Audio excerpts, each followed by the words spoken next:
Ladies and gentlemen, I'd like to now introduce our next speaker, Shri Junaid Ahmed, a Bangladeshi national, currently the World Bank Country Director for India. Prior to this assignment, he was Chief of Staff, Office of the President. And prior to his work in the President's office, Shri Ahmed was the Senior Director for the Water Global Practice, a position in which he brought a strong track record of management and leadership in the area of service delivery and international partnerships, combining intellectual and analytical rigor with strategic operational focus. Please help me welcome Shri Junaid Ahmed.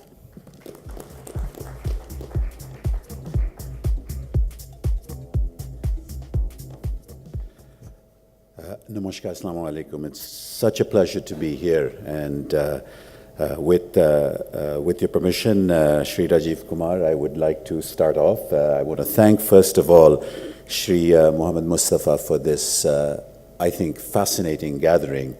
For me, its importance lies in at least two different dimensions. First, it's a reminder of where South Asia has come in the whole world of microfinance. As a Bangladeshi, I'm very proud to say that the world of microfinance grew and innovated in my country quite a bit. But it drew its inspirations from some of the, probably the greatest stalwarts of microfinance coming out of South Asia. Akhtar Hamid Khan being clearly the leader that sponsored South Asia's movement in that arena. But as microfinance grew, it grew around the whole concept of group credit lending, and it grew around the concept of women's empowerment. In India itself, you now have 45 million women who have been brought together in self-help groups that have leveraged $30 billion in loans. Now that's quite fascinating. If you go and meet some of these self-help groups of women, you find that they're not only borrowing for the economic activities that they do, but they borrow to invest in the schooling of their children because they see that human capital as an investment for the future. This is an extraordinary story of where South Asia's microfinance has gone. It's on this shoulder that I think we also have seen innovation in wholesale institutions that have linked markets to retailers onto the microfinance world. And I consider SIDBI as one of the great innovators in this world of bringing the wholesale into the retail. And I think we've not done a good enough job in the World Bank to really take the lessons of SIDBI to many parts of the world. And I think that today, this conference has to be the first step both in recognizing and celebrating the role that SIDBI plays, and I think in remembering that there are other such institutions, and I look forward to perhaps working with the chairman in bringing together some of these lessons. But the second reason why I think this workshop is extremely important, and I thank the chairman for pulling all of you together, is perhaps to answer the following question. Let's say we all convened again 5 years or 10 years from now. Where will SIDBI be? Where will SIDBI grow from today to where it may grow 5 to 10 years from now? Because as SIDBI innovates, I think it will become a real lighthouse for many other wholesale institutions around the world. And I want to spend a few minutes talking a little bit about why this question of where SIDBI will evolve is extremely important. And many of those points have been captured both by Gavin and our colleagues from McKinsey. But let me repeat them because I think it's worth repeating. First is the role of micro, small, and medium enterprise in an economy like India. What we're finding, interestingly, is that the economic size of the small and medium enterprise is suboptimal in India.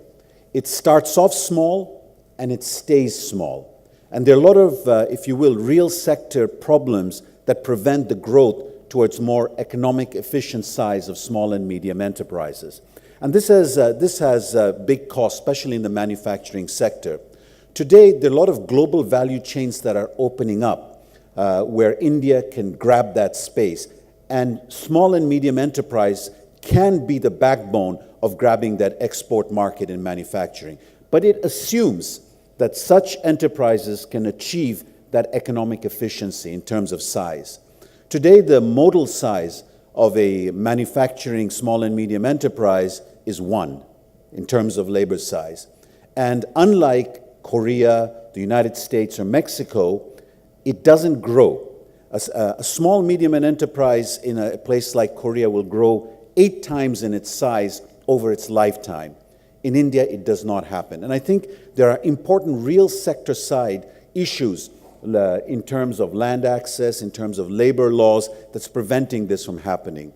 In that context, a role that SIDBI plays in enabling access to finance through microfinance makes a big dent in this issue of size. And I think that's extremely important in terms of where SIDBI will go in the future, especially if we are to reach that middle missing as you will be discussing. SIDBI has a huge role to play. So first is the SME role in the economy and in sustaining not only the 7% growth rate of this nation, but shifting it to the 8% plus. Second is the whole arena of the nature of work that is coming in the near future. We don't know what the nature of work will show, but what we do know is that informality is not going to go away. Informality is going to remain the new normal. So if informality is going to be the new normal and income is going to grow in the informal sector as the nature of the jobs change, then how to collateralize that informal income and take small and medium enterprises into markets is going to be a very important part of the work that we all do. And here technology will play a role. But this is also where I think that institutions that the Secretary oversees, such as the National Housing Bank and, of course, SIDBI, play a critical role in actually helping innovate at the retail side how to collateralize informality. If you can collateralize informality as it's being done in the housing bank, and as SIDBI's support to the retail arm is enabling, I think you're going to see quite a transformation in enabling India to meet the risks of the changing nature of work. The third area where I think SIDBI is going to play a very big role is deepening access to capital markets. What's interesting is that the capital market is not homogeneous. It's quite divided. And in that division, you're seeing certain market preferences emerge. There are investors out there that are willing to invest in environmentally sound economic systems. There are investors out there that are ready to invest in empowering women, and they're ready to take a smaller rate of return. This is not CSR. This is saying, I'll put up 3% rate of return in order to get into that market, provided you can show me that my money will have that impact. And I think SIDBI's relationship with the retail side can drive that relationship. And in fact, we're working with the chairman right now to see if SIDBI can't float livelihood bonds for women to drive markets into global the financial markets more into small and medium enterprise. And I think this is extremely important. Another reason why we need to ask this question, where will SIDBI be in about 5 years' time, is that we've seen that whenever markets go through its volatility, it's the biggest loss is at the lowest income level, is at the small and medium enterprise. SIDBI can play and does play the role of counter-cyclical, intervening when markets are down to ensure that this sector remains stable and vibrant. And that role will increase as India continues to integrate globally, which it must do, and it is doing, and that's absolutely essential for its growth, but it will require mechanisms of counter-cyclical approaches, and SIDBI plays a major role there. Finally, there's the issue of public goods. The Secretary's presence here, the Chairman's presence here, and a state-owned financial institution is because there are public goods issues. If there were no public goods issues, we wouldn't be here discussing. and discussing the role of SIDBI and this market. And the public goods dimensions are quite varied. It's about the missing middle. That is something that we collectively need to address, and I'm so delighted that the agenda is going to focus on that. Second is, how do you promote climate change protection insurance for this economy? Small and medium enterprise, their use of technology is going to be very important, and again, the finance and how to enable access to finance so they can make those shifts in technology becomes extremely important. Gender in all of its dimensions, from what Gavin raised in terms of respect all the way to empowerment in livelihoods. SIDBI and its relation to the retail institutions play a big role. And then, as I mentioned, the counter-cyclical role.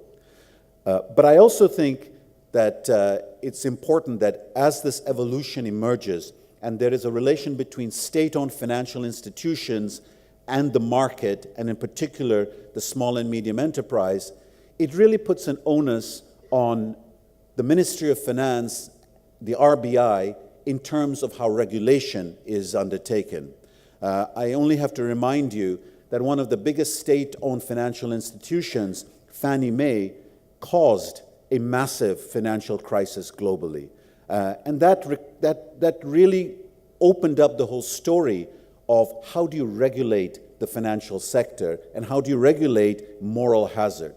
I think that to enable the SIDBI of this world, and in particular SIDBI to move ahead further in terms of its innovation, the regulatory side of state-owned financial institutions have to also improve, using both technology and other methodology. We owe it to not only SIDBI's own innovations cycles, but we owe it to the future of small and medium enterprise to have that part of public sector at its best as SIDBI moves forward. So let me conclude by again congratulating the chairman for bringing together all of us and opening this discussion, because it is an extremely important discussion. It's a discussion where I think that the lessons you put forward are not only important for the small and medium enterprises, not only important for SIDBI, but what you put forward I think is going to be very important for South Asia as we look at this relationship between economic growth and broadening the economic base of the participants in that process. Thank you very much.